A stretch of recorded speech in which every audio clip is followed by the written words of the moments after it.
उनका बीजेपी ने इस्तेमाल किया, ठीक है, चाहे अपर्णा यादव हो। अब तो मामला कोर्ट में जाएगा, अपर्णा जीतेंगे, उनके पति जीतेंगे। जाहिर सी बात है पति जीतेंगे, क्योंकि जो सच के साथ होगा वही जीतेगा। अब बीजेपी तो वही बात है, टिश्यू पेपर की तरह यूज किया फिर फेंक दिया, तो वही चीज है ना कि यूज कर रहे हैं अपर्णा यादव को। अब सोशल मीडिया पे तो लोग कह रहे हैं प्रतीक यादव ने अपर्णा जी को धोखा दिया। काहे का धोखा दिया भैया? कौन सी दूसरी लड़की के साथ था? कोई दूसरी लड़की के साथ था क्या, या किसी और के साथ घूम रहा था? नहीं घूम रहा था ना, क्योंकि वो मुलायम जी की छोटी बहू थी, उसके बावजूद इस तरह का ऐलान, तलाक करने का ऐलान। अरे भैया मुलायम जी की छोटी बहू थी ना, तो बीजेपी में नहीं जाती, सपा में रहती, अपने जो परिवार की जो नींव है ना उसको आगे बढ़ाती। हाँ तो राजनीतिक मामला है भाई, तो परिवार अगर पूरा सपा में है, अभी अखिलेश यादव अगर मुख्यमंत्री यूपी के बन जाए तो अपर्णा यादव बीजेपी का पल्ला झाड़ के अब सपा में आ जाएंगी, आएंगी या नहीं, ये बताओ, आएंगी ना? वही बात है ना, अपर्णा यादव को सत्ता से प्यार है, पावर होनी चाहिए ना हाथ में। बीजेपी वाले कहते हैं ना पावर होनी चाहिए हाथ में, तो इन लोगों को तो पावर चाहिए ना, और कुछ नहीं चाहिए। नहीं, वो महिला है, उनकी स्वतंत्रता है, वो किसी भी पार्टी महिला है ना। सिंपल सा सवाल पूछ रही हूँ, किसी महिला के लिए आज तक खड़ी हुई? यूपी की है ना, उन्नाव केस में कुछ बोली, हाथरस घटना में कुछ बोली, मेरठ वाली घटना में कुछ बोली? महिला है ना, क्यों बोलेंगे? क्योंकि बीजेपी में है। अब बीजेपी में चुनाव है यूपी में 27 में, ठीक है, हाईलाइट तो करना है ना किसी ना किसी मुद्दे में। अरे योगी जी को रहते हुए किसी को बोलने की जरूरत है? अब भाई है ना अखिलेश यादव, सुने, अखिलेश यादव को टारगेट कर नहीं पा रहे लोग, ठीक है, अखिलेश यादव को टारगेट करना इतना आसान बात तो है नहीं यूपी में। अब ये लोग सोच रहे हैं कि अखिलेश यादव के भाई का नाम बदनाम करके टारगेट कर ले, क्यों? क्योंकि भाई का नाम बदनाम होगा तो बड़ा भाई ऑलरेडी बदनाम हो जाएगा, क्योंकि अखिलेश यादव पार्टी में है। और अपर्णा का नाम बदनाम नहीं हो रहा? कहाँ हो रहा है बदनाम? बीजेपी में तो सभी एक से एक बढ़ के हैं।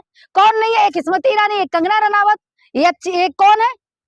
कौन है ये बताओ पहले। गलत क्या बोलती है? मोदी जी के लिए तो बोलती है।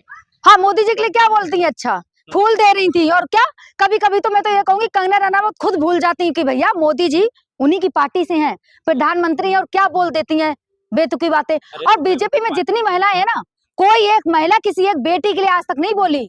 मैं तो ये कहूंगी बीजेपी से सारी महिलाओं को ना रिजाइन दे देना चाहिए। एक भी महिला नहीं बोली है? कौन बोला ये बताओ? अपर्णा यादव बोली? नहीं बोली ना।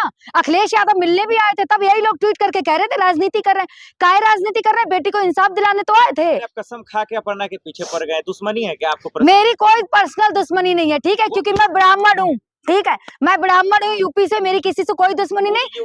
लेकिन वही चीज है ना, रिश्तेदार अपर्णा जी, तो डिम्पल यादव किसके परिवार की? वो भी तो योगी जी के परिवार से आती है ना।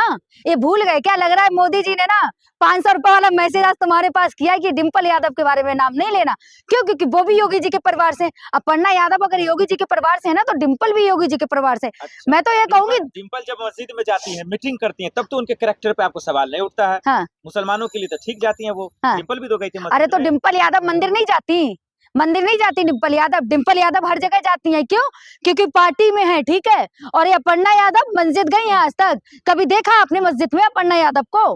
देखा? वही चीज है ना, अब 27 में चुनाव है, इनका मुद्दा क्या हो? अखिलेश यादव को बदनाम करने के लिए तो सोच रहे भाई को टारगेट करो, अखिलेश यादव, डिम्पल यादव सब बदनाम हो जाए। जैसे पिछली बार इन लोगों ने चाचा को बदनाम कर दिया था उनके, अब इस बार अखिलेश यादव को बदनाम करने की प्लानिंग कर रहे हैं। या राजनीतिक लड़ाई है? राजनीतिक लड़ाई है भाई, पारिवारिक कोई लड़ाई नहीं है। अभी देखना कुछ दिन बाद अपर्णा यादव का खुद ही बयान आएगा कि गलती से हो गया, हमारा मिस्टेक हो गई, और कुछ नहीं हुआ। बस उन्होंने जो भी निर्णय लिया है, उनको कहीं से लगा होगा कि हमारा परिवार इसके वजह से बर्बाद हो रहा है। अरे भाई अर्पणा जी कम से कम अपने जेठानी से सीखती, वो भी छत्राणी है, यादव परिवार में है, उनसे के अंदर भारतीय नारी के जो गुण होते हैं वो सब मौजूद है। तो आपको शिक्षा उनसे लेनी चाहिए, डिम्पल जी, श्रीमती डिम्पल यादव से, या श्रीमती सोनिया गांधी जी से। आप जो है इस परिवार को बर्बाद करके जन्म का बदला ले रही हैं।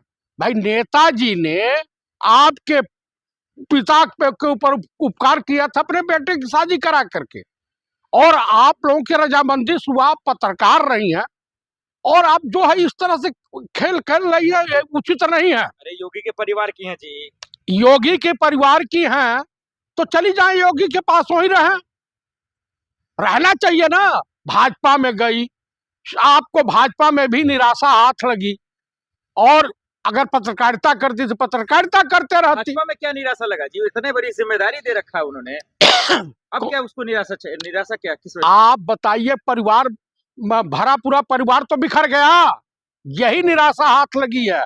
आप बताइए नेताजी के नाम को आप मिट्टी में मिला रही हैं। अपने पति को बदनाम कर दिया, अपने जेठ को बदनाम कर दिया। आप सपा में आपको क्या मान सम्मान नहीं मिल रहा था? और भी यहाँ बहुएं हैं, तमाम है। मान ली शिवपाल जी की पतोहू है, उसके बाद धर्मेंद्र जी की पत्नी है, राम गोपाल जी के बेटे की पत्नी है। तो तमाम लोग तो हैं इस परिवार में, हंसी खुशी। झूठ तो नहीं बोला चतुर्वेदी जी, वो क्यों बर्बाद करेगी बेचारी अब मुलायम जी के परिवार को, अखिलेश जी को? क्या दुश्मनी है? आप मुझे बता दीजिए कि आपने शिवसेना को देखा, बीजेपी के साथ थी, दो फाड़ हुआ कि नहीं? एनसीपी को तोड़ा कि नहीं? आप बताएं, नीतीश पे भी घात जमाए बैठे हुए हैं। सबसे पुराना दल अकाली दल था। बीजेपी वो जोक है जो चिपक जाता है तो पूरा खून चूस कर निकलता। ना ये हिंदुओं के हित ऐसी है, ना जो मुसलमानों के हित ऐसी है, ना देश के हित ऐसी हैं ये सब। तो आप ऐसे दल पे विश्वास कैसे कर लिया? ठीक है, वो आपके रिश्तेदार हैं योगी जी। अरे तो वो राजनीति है, ये परिवार है ना जी। अरे परिवार की पार्टी तो है। आपको बड़ा राजनीति का शौक चर्राया हुआ था, तो आप पर इसे अपने पार्टी में रख करके अपने पार्टी का विस्तार करती। क्या दिक्कत है उसमें? आखिर सब लोग तो है ना। तो अपर्णा का इस्तेमाल हो रहा है बीजेपी में, ये एकदम 101% इस्तेमाल हो रहा है। और मैं प्रतीक यादव से अनुरोध करूंगा कि कृपया ऐसी महिला से आप दूरी बना के रखें। अपर्णा के भाई कह रहे हैं कि झूठी खबरें, अफवाह है ये। भाई तो उत्तर प्रदेश की इंटेलिजेंसी है, तमाम सोशल मीडिया है, अब तक की क्लियर क्यों नहीं हुआ? उनके भाई कूद पड़े कि ये टूटते हुए परिवार को बचाने के लिए।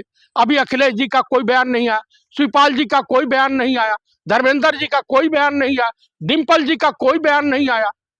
तो आखिर ये बीजेपी में कोई बेटी मायूस कैसे होगी? बेटी बचाओ बेटी पढ़ाओ का नारा तो बीजेपी देती है। हाँ, इतना बेटियों की हिफाजत करती है कि न्याय इसको नहीं मिला। ये जो मेरठ वाली दलित बेटी है, न्याय नहीं मिला, नहीं मिला। आरोपी गिरफ्तार हुआ ना जी। अरे आरोपी जब पब्लिक धरना प्रदर्शन पे उतरी तब गिरफ्तार हुआ, और उसके बाद न्याय जो है उन्नाव की बेटी को मिला, हाथरस की बेटी को नहीं मिला, कानपुर में बेटी जो है दरोगा ने बलात्कार किया उसको न्याय नहीं मिला।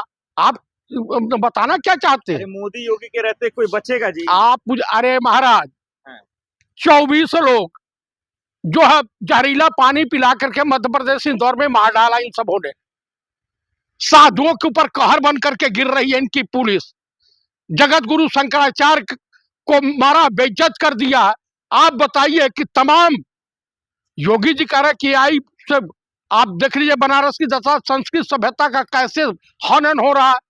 और ये भाई देखिए, इस वक्त अगर बीजेपी बहुत राष्ट्रवादी पार्टी बनती है तो इसे तो महंगाई, बेरोजगारी और महिला उत्पीड़न इस पर डिस्कस करनी चाहिए। प्रतीक धोखा नहीं दे रहा।